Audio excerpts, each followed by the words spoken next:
EWTN News In Depth correspondent Colm Flynn travels the globe and follows the path of the Pope's upcoming trip to Southeast Asia, where we'll be learning about how the Church is trying to strengthen the bonds between Christianity and Islam.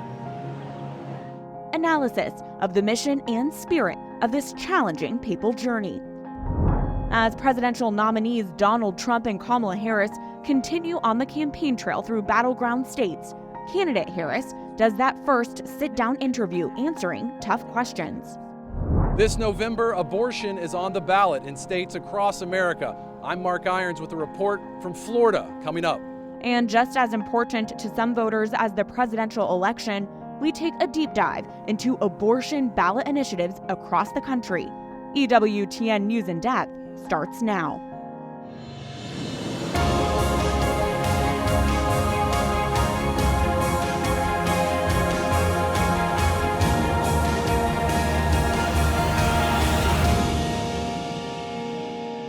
Abortion is not a right, it's a wrong. It's a huge wrong. The Archbishop of Miami weighs in with the Catholic response to Florida Amendment 4, an attempt in this fall's November election to change the state constitution to allow for abortion through fetal viability and beyond. Welcome to EWTN News In Depth. I'm Catherine Hadro.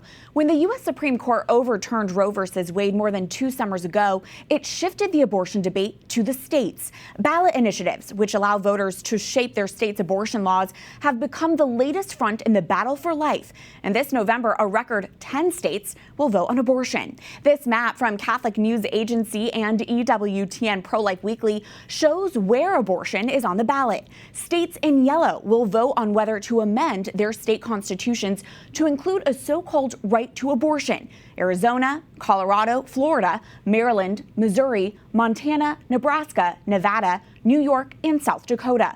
Nebraska will also vote on a second ballot initiative, which would add a 12-week abortion limit to the state's constitution. These ballot initiatives follow numerous consecutive losses for the pro-life movement at the polls. The first one in Kansas. The Value Them Both amendment sought to reverse the state's so-called constitutional right to abortion and allow lawmakers to pass pro-life laws. Many viewed the vote as a litmus test for future abortion measures. And in August of 2022, Kansas voters rejected the pro-life amendment. It was the first significant loss for the pro-life movement after its major victory in the overturning of Roe v. Wade. Since then, pro-life Americans have seen 5 more losses for life at the ballot box. California, Michigan, Ohio, and Vermont all amended their constitutions to include a so-called right to abortion. In Kentucky, a traditionally red state with strong pro-life laws, voters rejected an initiative that would have amended the state constitution to say there is no right to abortion. With 10 states taking up abortion this November, pro-life advocates see another uphill battle to protect the unborn. But some are looking to Florida as an opportunity to flip the script on abortion amendments and land a significant win in the post-Roe landscape. Mark Irons takes us to the Sunshine State and shows how the Catholic Church is working to defend life. Abortion will be on a number of state ballots this November, and one consequential amendment will be decided in Florida. I think people should have the right to do an abortion whenever they choose. I think you're killing an innocent human. We spoke to voters throughout South Florida. If Amendment 4 passes in November, it would remove the state's current ban on abortion after 6 weeks of pregnancy, and an unborn child could be aborted much later during his or her development. The proposed state constitutional amendment reads in part, "No law shall prohibit, penalize, delay, or restrict abortion before viability or when necessary to protect the patient's health, as determined by the patient's healthcare provider." I mean, that kind of takes rights away from the child, which is unborn. Justin Navarez of Lake Worth, Florida, is critical of Amendment 4 and will vote against it. I will vote no. Yes, I will vote no. In Miami, Isabella Avila voiced her support for abortion. Everyone here should have the right to, decide what's happening with their body. It's their body, their body, their choice. But in Palm Beach, Abigail Michael is pushing back against that type of description of the issue. I don't think it's really my body, my choice, because there is another human in there. In South Florida, Archbishop Thomas Winsky of Miami provides the voice of the Catholic Church. which he adds respects the view of science that life begins at conception. And his pro-life message isn't just for Catholics throughout the state. Abortion is not a religious issue, it's a human rights issue. What does the state of Florida need to know about Amendment 4? Well, it's a very radical amendment, and so what they need to know is to vote no on 4.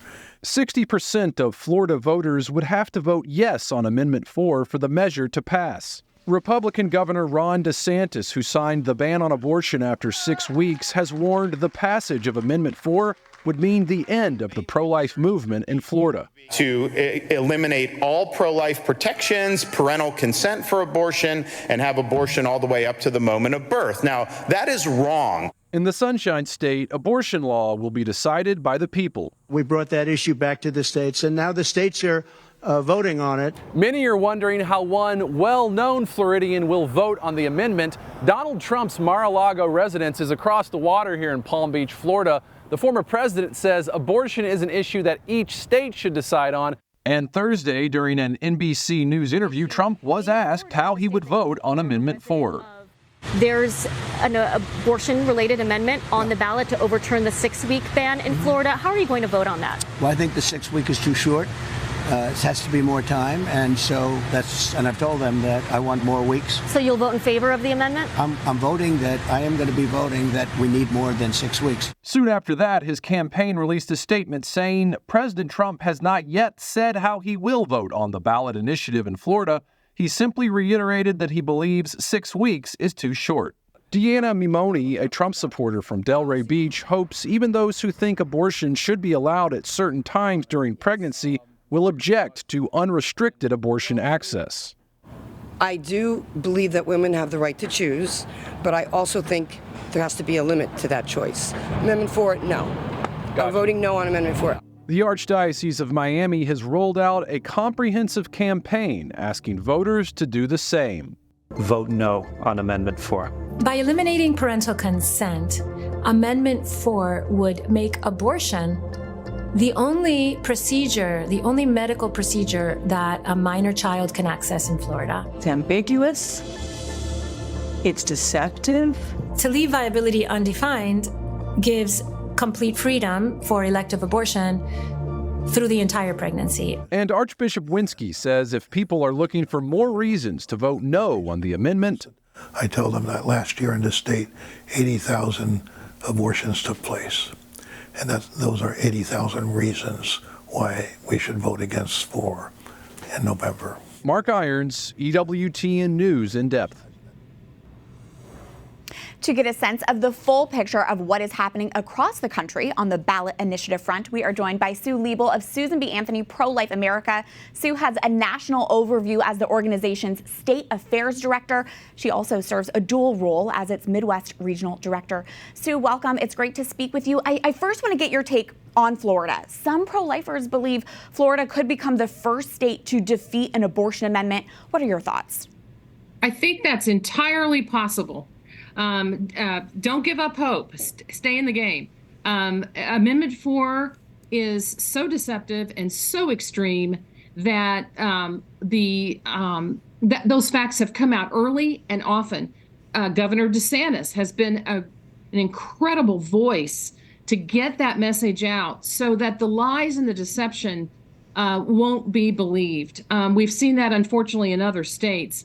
But in Florida, Floridians are getting the truth, and they're getting it early. It is abortion up until birth. It is too extreme for Florida.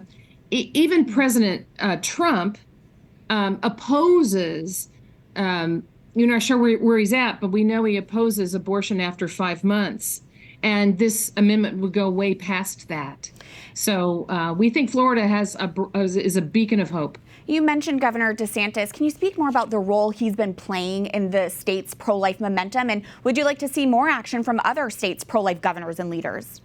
Absolutely. I think he's just being a role model in all of this because, you know, Hollywood and the media, the mainstream media, the liberal bastions of abortion are all out there. It's hard to get the truth out there sometimes, but our elected officials who have that bully pulpit and will use it can get that message out and help voters understand what the question actually says, what that actually means.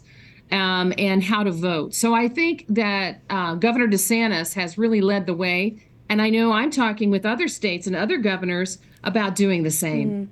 You mentioned how former President Donald Trump has expressed he is against late-term abortion, but are you concerned that his comments this week that Florida's current 6-week abortion ban is too short? Are you concerned that might sway voters to end up supporting Amendment 4? Well, I certainly hope not, because while I'm against abortion at any stage, there's a huge difference between Florida's existing abortion law and abortion all the way up until birth. That's such a huge gap. And so what Floridians need to understand is that this amendment would take abortion all the way up until birth, which some people don't believe actually happens, but it does. So it's really true. It would also make it throw women under the bus, make it so that the health and safety standards won't apply, that it won't even have to be a doctor that does the abortion. And most importantly, too, take away parental rights so that parents won't have any rights in their child abortion. All the stuff you talked about leading up to this interview that I was listening to, it's all true. Yeah. Sue, what about other states with abortion on the ballot? 10 states, will be voting on it this November. How are you feeling about that? We are always concerned because of the experience of other states of how much money the other side spends. For example, in Ohio last November, they spent $60 million. Overall, in the past, 6 states have passed up. They've $2.5 million they spend. They have an unlimited amount of money. Unfortunately, they spend that to put TV commercials on that say women won't get health care. That's not true. They put on TV commercials that make you think that if you don't vote yes, the world's going to. It's not true. All 50 states have laws that allow health care for women. No one's going to do that. So we have learned a little bit about how the other side plays dirty. And it's hard to combat that, but we do. And as you see, lots of players in Florida already in the game. Already speaking out, men, women, religious leaders, others. And it's really, really important that we do that, and we do that often. So we help people understand and not believe what they're going to be seeing on TV. Absolutely. Just expanding on that point, as someone who has been steeped in the pro-life movement, Sue, for years, what is your big picture prognosis as to why the life issue is consecutively losing on the state level since Dobbs? Well, unfortunately, as I said, the other side has an unlimited amount of resources to confuse and lie to viewers or radio listeners or wherever you're getting their messaging. It's just not true. In fact, they say that this is not that extreme, but the states that have already done it, Michigan and Ohio, they've already started then. They passed theirs, and now they're taking away all the health and safety protections for women. And it's shocking what's happening once it passed. And people are saying, oh, wait, I didn't mean that. I didn't mean that extreme. And so we know that we're up against a formidable opponent. And of course, we are on the side of truth. And that's something that makes us have to talk about this every day. My recommendation to your viewers is to discern what you're hearing.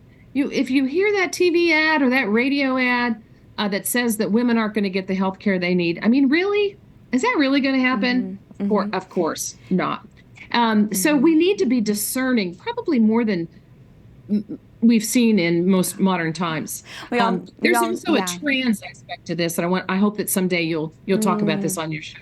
But to that point, we all need to have our critical thinking caps on amid all this campaign messaging. Sue, there's a debate even among pro-lifers about the federal government's role in protecting life. For example, whether there should even be a federal abortion ban.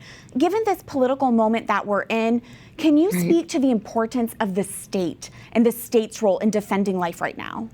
Oh, absolutely. The state, in fact, what we're talking about here with the amendment is amending the state's constitution.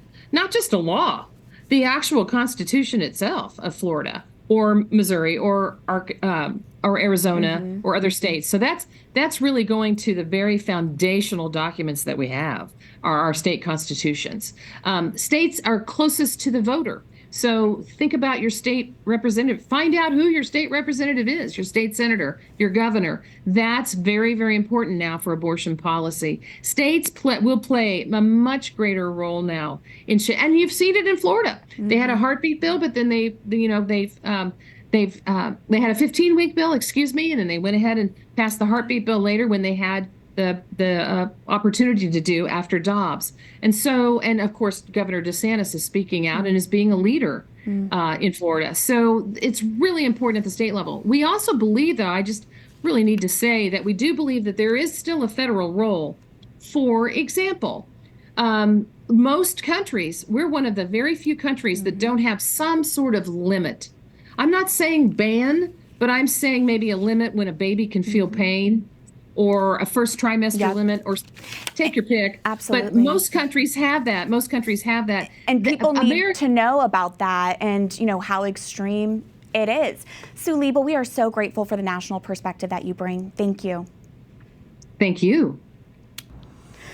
Our reporting today on ballot initiatives across the country is just the beginning of much more information we will be bringing to EWTN News viewers on this issue. In the coming weeks, our sister broadcast, EWTN Pro-Life Weekly, will provide state-by-state coverage of the ballot initiatives, including those states trying to remove newly instituted pro-life laws, and states like Maryland and New York, which want to add abortion-related protections to existing pro-abortion laws. That full extensive reporting on EWTN Pro-Life Weekly Thursday nights at 10 p.m. Eastern.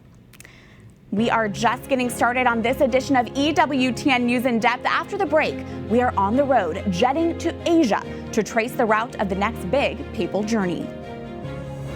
I'm Colm Flynn, and I'm sitting here in Dili, the capital of Timor-Leste, and beside me, I just happen to have the president of Timor-Leste.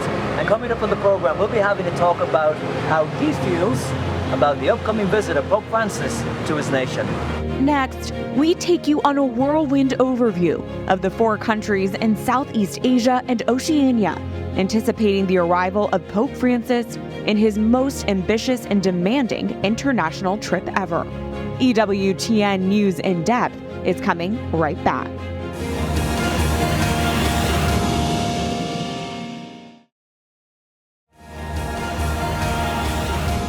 On Monday, Pope Francis departs for the most ambitious and demanding international trip of his papacy. Over 12 days and 20,000 miles, the Holy Father will travel to 4 countries in Southeast Asia and Oceania. Starting in Jakarta, Indonesia, Pope Francis will preside over Mass at a large football stadium and also lead an interfaith meeting. Indonesia has the world's largest Muslim population. The pontiff will then travel on to Papua New Guinea, East Timor, and conclude the visit in Singapore for the longest trip of his papacy. Cardinal Luis Antonio Tagle, pro-prefect of the Dicastery for Evangelization, helps explain the purpose of this trip, especially in light of the 87-year-old pontiff's physical ailments. The Vatican confirmed on Friday that Cardinal Tagle will be traveling with the Pope during his journey. Quote, "I am younger than the Pope, and these long journeys are heavy even for me. For him, embracing this effort is an act of humility, too. It's not a show to portray what one is still capable of. As a witness, I call it an act of humility before the Lord who calls us, an act of humility and obedience to the mission." To help us better understand the significance of this major papal trip, we are joined here on set by EWTN News Editorial Director, Dr. Matthew Bunson. Thanks for being here. Matthew, first, can you put this trip into context for us? This massive scale, how significant is this travel? It's an immensely significant trip. This is the 45th international trip of a pontificate that's now, 11 years old. But if we want to find a word to express this, it's microcosm. This trip is a microcosm of some of the major themes of this pontificate. If we start in Indonesia, for example, where Catholics make up about 3% of the population, Pope Francis has been emphasizing for a very long time throughout his pontificate interreligious dialogue, in particular with Islam. We have an Indonesian government that is very focused on trying to maintain religious harmony, so Pope Francis is going to tap into that. When he moves to Papua New Guinea, where Catholics make up about 26% of the population, his theme there is going to be, again, harmony, but he's also going to be looking at some of the ecological issues, as well as the dangers of ideological colonization, of aid being attached to embracing ideas and concepts and things like abortion, contraception, and other things. When he moves then to East Timor, which is the most Catholic country in the world, 98% Catholic, it's, again, his focus on the environment, sustainability, eco-sustainability, and also dealing with economic disparities.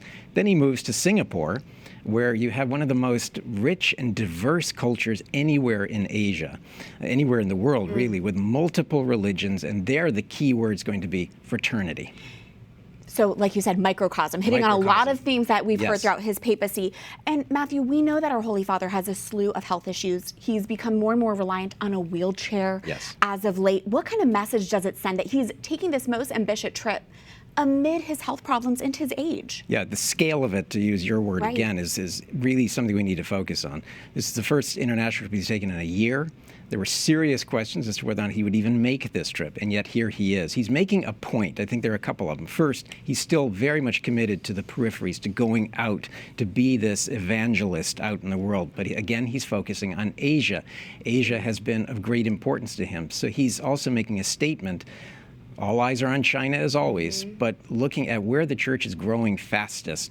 In Asia, you have 150 million Catholics. It's still a tiny percent of the population, but if we look at it as a factor of growth in the church, this is one of those key areas for the future of global Catholicism. That is all such helpful context. And Matthew, stay with us as we take our viewers now to a journey to all 4 countries Pope Francis will be visiting to get a sense of the religious life there. Correspondent Colm Flynn has been on the road. His first stop is Indonesia.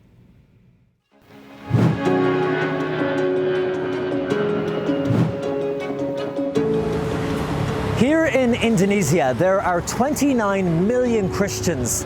Now that sounds impressive until you compare it to the number of Muslims, 242 million. My name is Colm Flynn and I'm here in Jakarta, where Pope Francis will start his visit to Southeast Asia, meeting Muslim leaders here to strengthen the relationship between the two religions. Then he will fly 7,000 miles here to the city of Port Moresby in Papua New Guinea to see firsthand the work the church is doing to help those on the margins. Next up, one of the youngest countries in the world, East Timor, where the Pope will meet the President to hear how their country is forging a new path. And finally, Pope Francis will land here in Singapore, where he will celebrate Mass with up to 50,000 people. Well, to try and get a better understanding of why the Pope is visiting these countries, we've decided to travel to all 4. This is Pope Francis in Southeast Asia.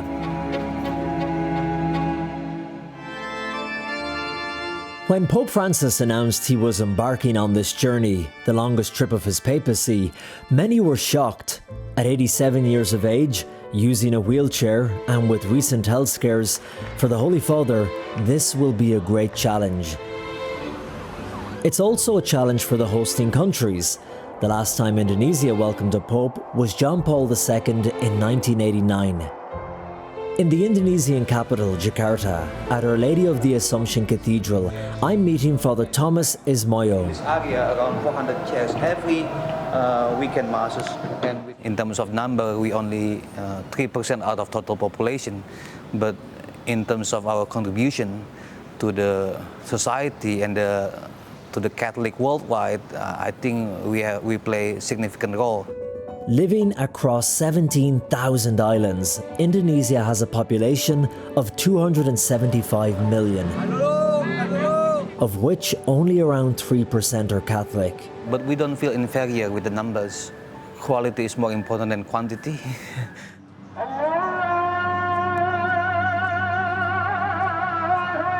The predominant religion is Islam, and right across from the cathedral stands one of the largest mosques in the world, Istiqlal. And while there are some reports of Christians being discriminated against in more rural parts of Indonesia, and there were some church attacks years ago, for the most part, there is peace between the religions. In general, we live peacefully with our brothers and sisters, and we are grateful for that. How have you obtained, generally speaking, that harmonious relationship between Christians and Muslims here in Indonesia, where in other parts of the world, or in Africa, parts of Europe now, they haven't been able to do that? Because our founding fathers, who declared the independence of Indonesia, also maintain the unity, even though we are diverse in terms of language, tribes, and also religions.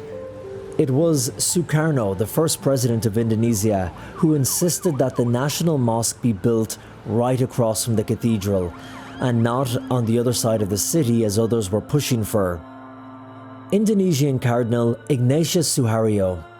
But the first president insisted the national mosque should be built near, face to the cathedral. That was meant to be very symbolical as the ideal of the Indonesian harmonious life. The Cardinal told me that the Islam here in Indonesia is different to some of the Islam coming out of, for example, the Middle East, which he says is due to the religions mixing here in society.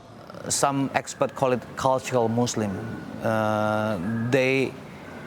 There's a immersion with the culture of Indonesia.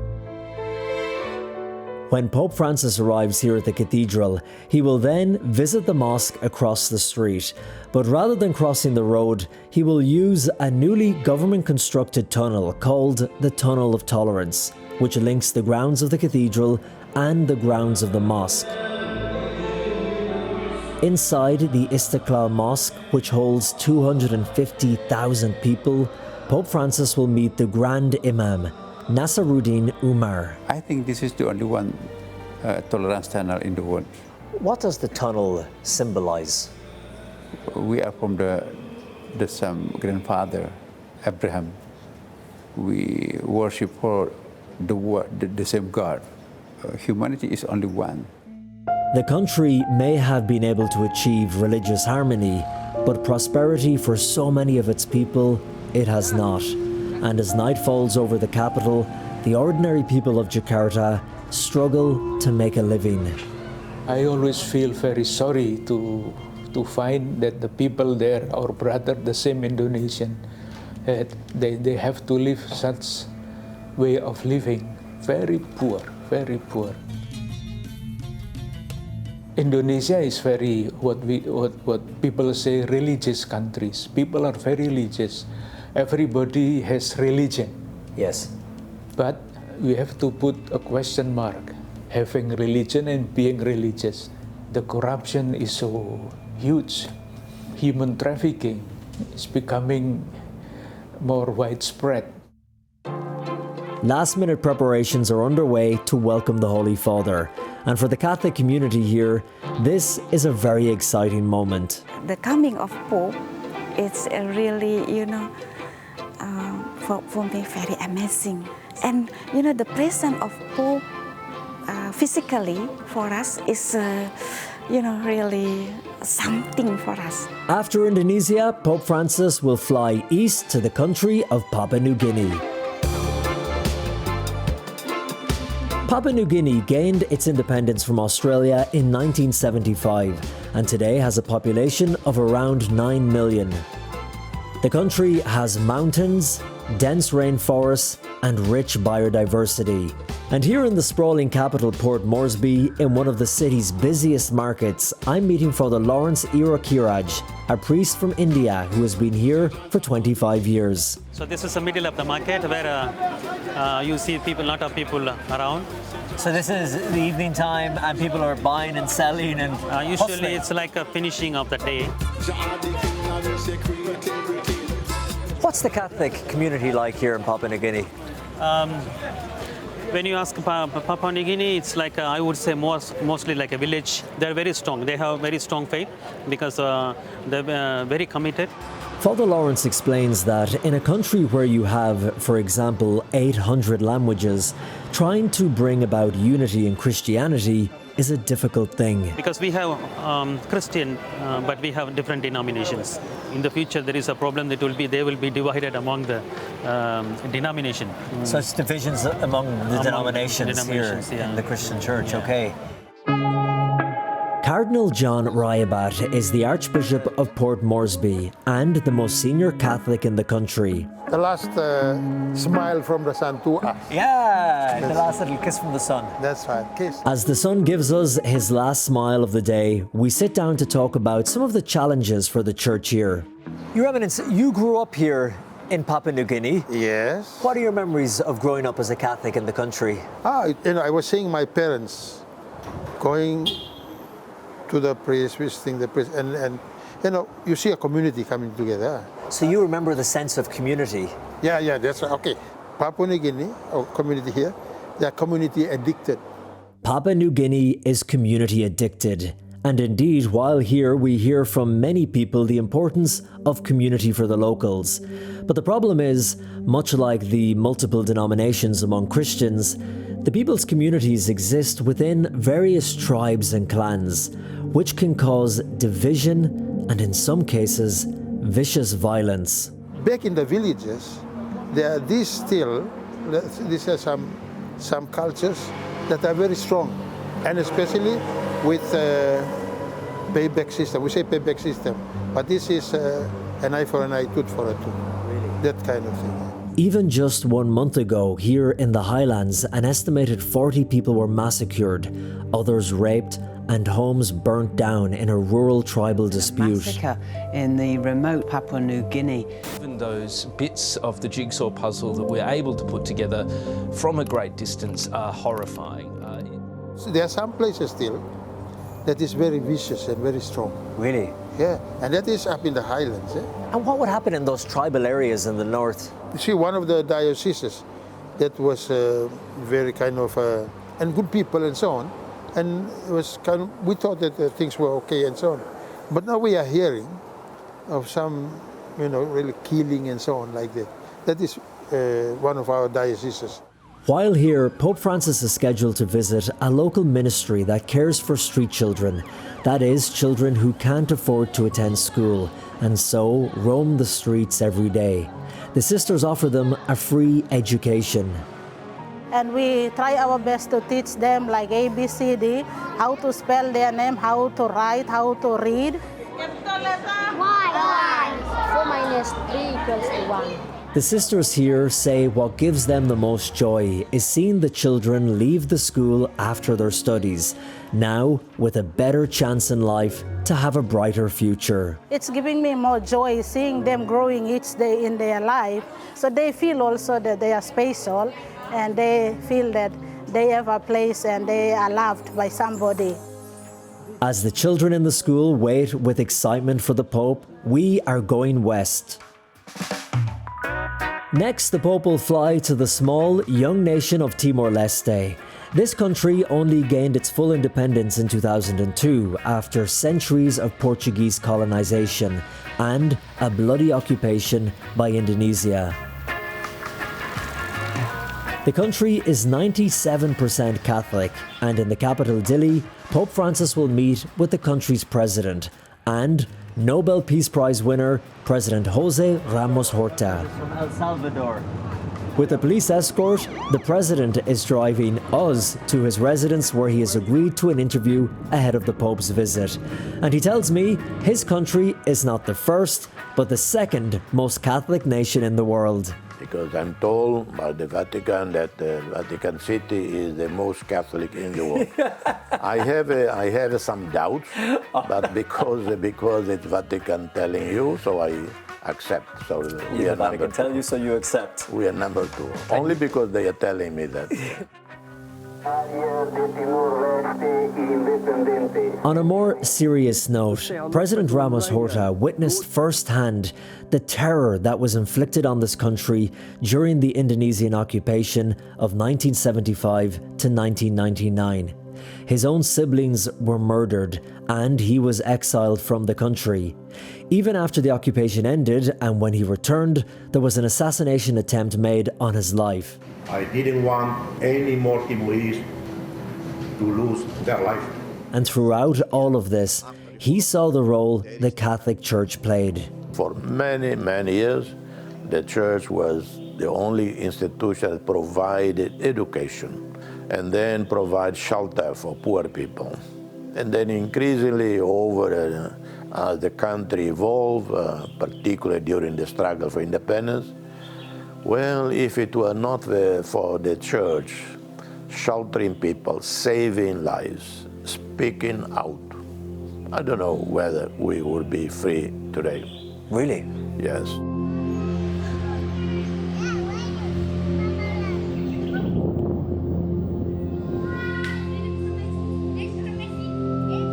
Cardinal Virgilio do Carmo da Silva is Timor-Leste's first cardinal, and he too remembers that dark time in recent history. During that moment, only the church became the voice of the voiceless, the suffering, they were oppressed.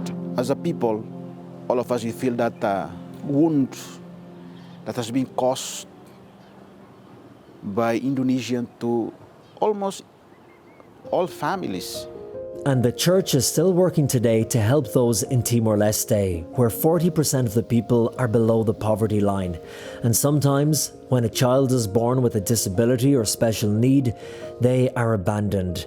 And one of the places Pope Francis will visit while he's here is the Irmas Almas School, a home for children with special needs who have been rejected by their families. Some of the children have autism, some Down syndrome, and others just mild physical disabilities. But what they all have in common now is that they are part of this family. Sister Anastasia Muti works here at the center. We're living together with the kids. Kids come from every district in Timor-Leste, and then we're living together with us like a family. Because of how society in Timor-Leste views those with disabilities, these children have, in a way, been cast aside. Sister Gertrudis Baidi is the Mother Superior. Why do they end up here? What are the circumstances that they come from? Anak-anak yang tinggal dengan kami di sini. Some of them have families who cannot care for them, but most have been abandoned. Some come to us straight from the hospital, and others from social welfare. Dari masyarakat yang ada di sekitar kita. And walking around the building, you'll see that there's a lot of laughter.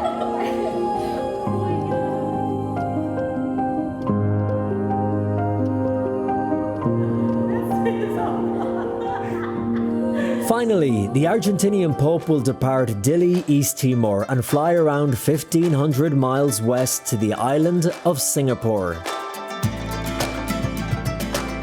Known for its rapid development, diverse culture, and being a global financial hub, Singapore, with its modern skyscrapers, will be the most affluent stop on the Pope's trip, a far cry from the poverty that exists in the previous three countries. Often referred to as the Lion City, Singapore has a population of over 5 million and is predominantly Buddhist. The Catholic faith accounts for around 7% of the population.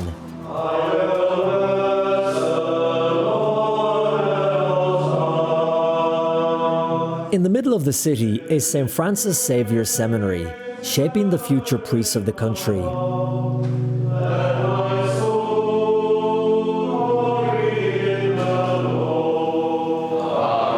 Father Valerian Cheong is the rector of the seminary. Go and sell what you own and give the money to the poor. How many seminarians do you have here at the moment?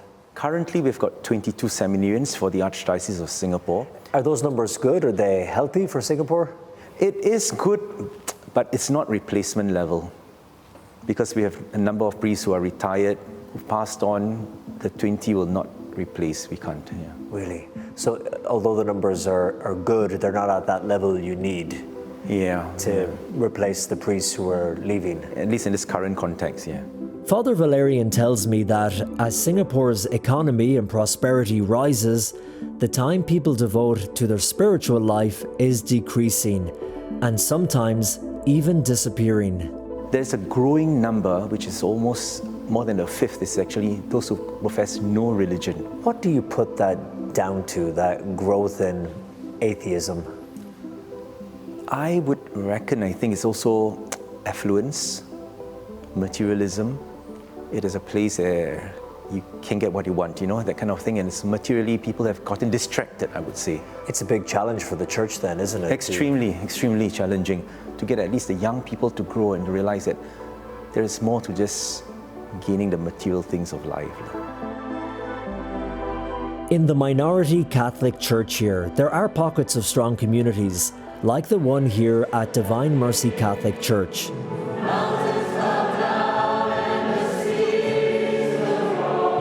In the congregation this morning is Gerald Lee with his wife and young child. Passionate about his faith now, it wasn't always that way. And he remembers, too, getting caught up in Singapore's booming financial world. I spent the early years of my career working in management consulting. And I think during those years, I did find myself becoming like the people who were around me, you know, very driven, type A, gravitating towards certain skills and certain values in life. And what type of values were they? I think prioritizing the career at all costs, to a fault. Gerald Lee hopes that this visit of Pope Francis and the high publicity around it will trigger more young Singaporeans to re-examine their values. What do you think this upcoming visit of Pope Francis will do for the church in Singapore and for Catholics across the country? I think it's important for the Pope to remind society at large that there are more important things.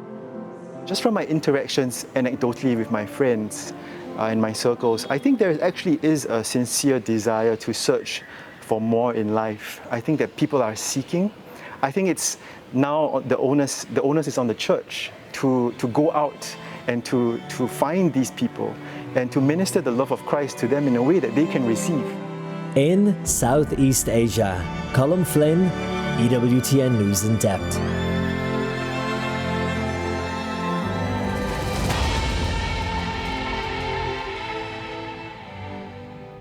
Our thanks to Colm Flynn and videographer Patrick Leonard for this preview of Pope Francis's journey. And believe it or not, there are more details to share. Colm's full version of his report is on the EWTN YouTube channel. Matthew, thank you for staying with us. That was such a beautiful piece. Very profound. Very. I was especially struck by the preview of Timor-Leste, this young country, about 97% Catholic. What stood out to you, especially from his interview with President Jose Manuel Ramos Horta? Well, first, this is a Nobel Prize winner, a Peace Prize winner, Right. who's driving them to an act of humility, but it's also a demonstration, I think, as he makes the point in his own interview with Colm, the role that the church plays in Asia. Mm-hmm. And the role that the church can play in Asia. Mm-hmm. And I think that fundamental role of peace, of bringing people together, that we saw that in the discussions about Indonesia, we saw it also in Singapore, that the church is there to stay.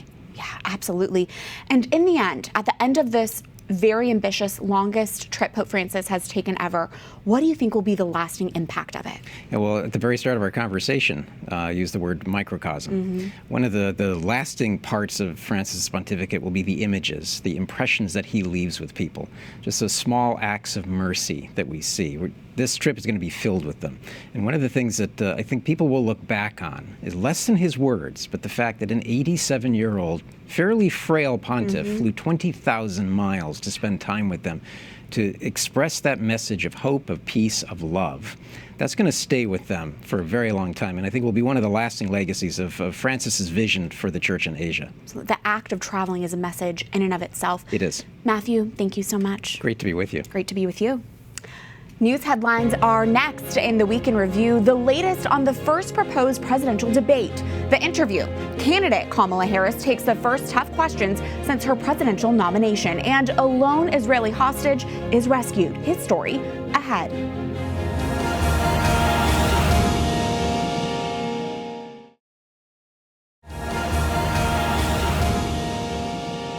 News from the presidential campaign trail and an agreement about the first debate. tops the week in review. After some uncertainty and back and forth between the campaigns, it is confirmed. Candidates Donald Trump and Kamala Harris will face off on Tuesday, September 10th. Here's what we know. The 90-minute debate will be moderated by ABC News at the Constitution Center in Philadelphia.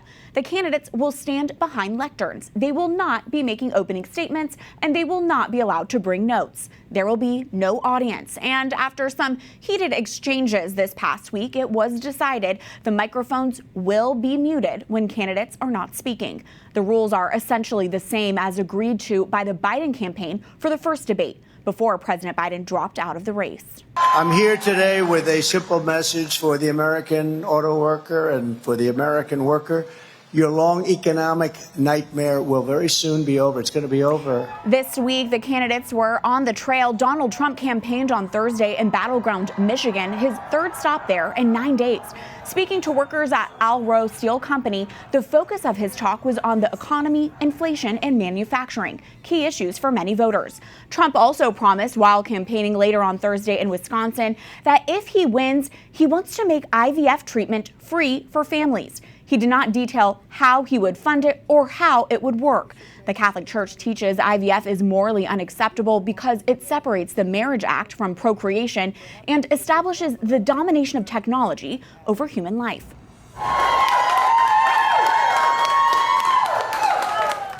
That as Kamala Harris took a 2-day bus trip with running mate Tim Walz, touring Southeast Georgia, stopping in restaurants, marketplaces, and other small businesses to chat with voters. Georgia is another key swing state. Though this rural part of the state typically votes Republican, the Democratic ticket is making an effort to appeal to small-town America, with hopes of attracting enough voters to cut into past Republican advantage. During that bus trip, Harris and Walz sat down for their first major media interview since being tapped to head the Democratic ticket.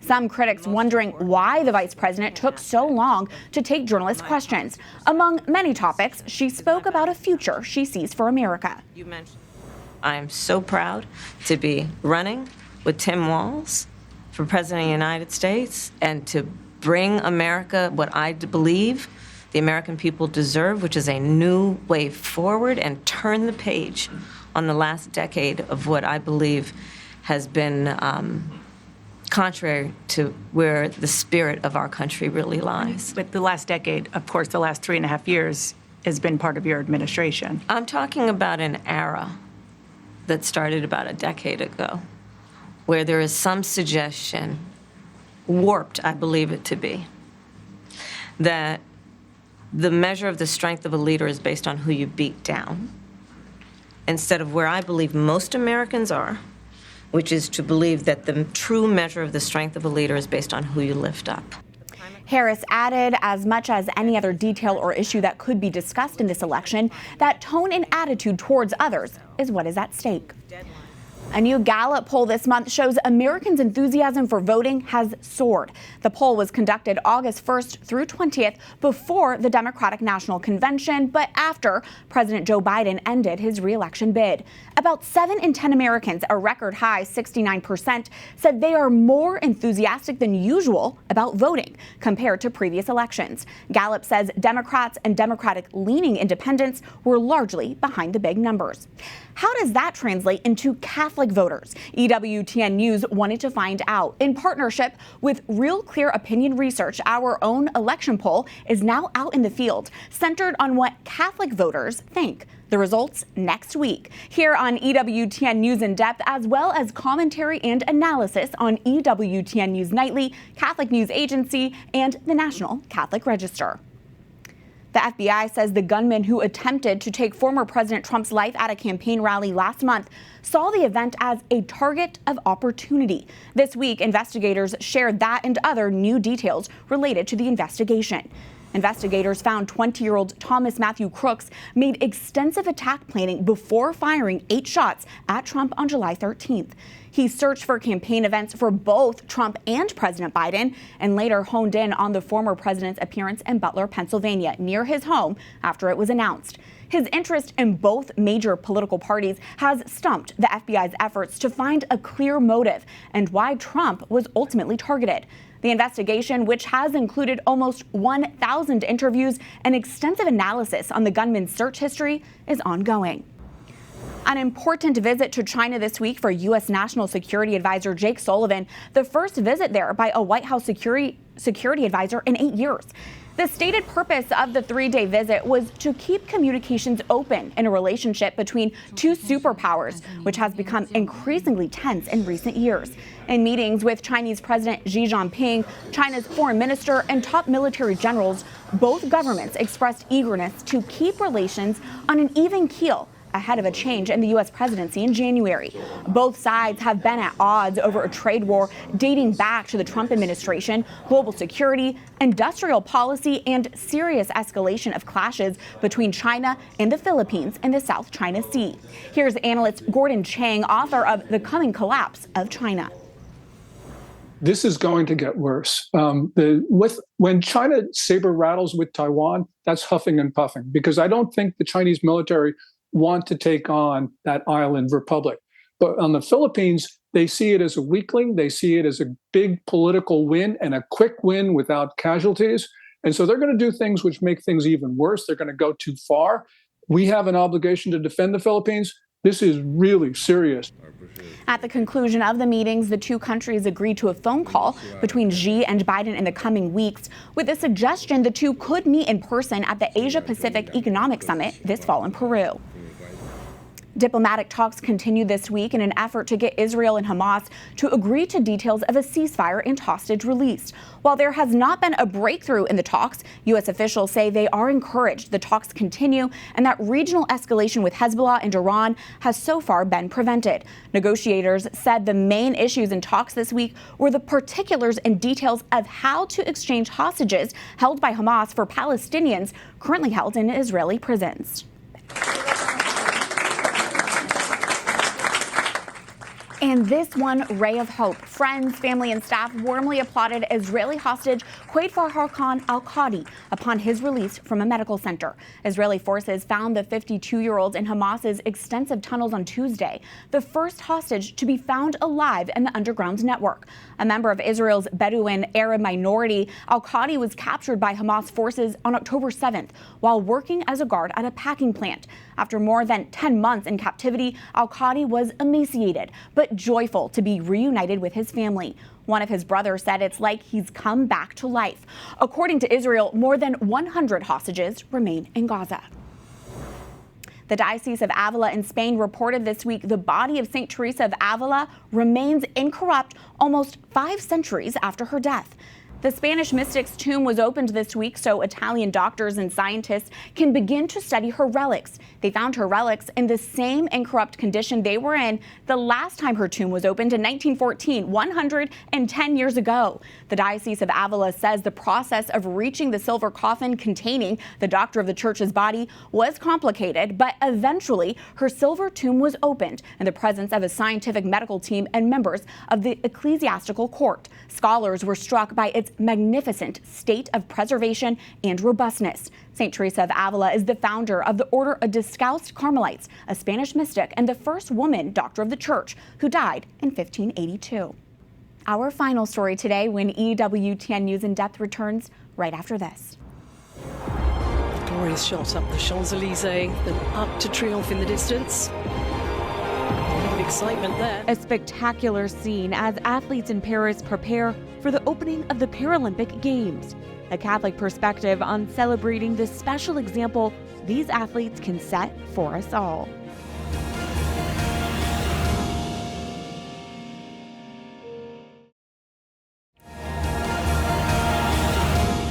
The Paralympic Games opened in Paris this week, gathering top athletes with a range of disabilities from around the world. From modest beginnings, the Games have become one of the largest sports competitions in the world, and this year's Games will be bigger than ever. 4,400 Paralympians paraded down the iconic Champs-Élysées during Wednesday's opening ceremony. A record number of spectators are expected to tune into the event, and for the first time ever, there will be live coverage of all 22 sports. Charlene Katra, executive director of the National Catholic Partnership on Disability, says the games not only highlight the talents of these athletes, but bring viewers a deeper awareness of devices and technology that make every part of society, from sports competitions to Sunday Mass, more accessible for all. This is a whole level of raising awareness to the rest of us sometimes. That's, like I said, to all the viewers that are seeing things through new eyes, in a sense, that don't realize some of the adaptations or modifications that are made for an athlete in particular. And I guess what I say is that you kind of can extrapolate that to say, not only in sports, but in everyday life, these same assisted technologies are extremely beneficial. And I would say as church, there are certainly many of them that also can be looked at as implemented in church properties and in church programming. But, you know, from assisted listening devices to obviously wheelchair access, on and on. The Summer Paralympics will continue through September 8th. The Games will come to Los Angeles with the Olympics in the summer of 2028. And that does it for this edition of EWTN News In Depth. I'm Catherine Hadro. Next week, the results of our EWTN News political poll, looking at the Catholic vote in this year's presidential election. Until we see you again for that same time next week, God bless.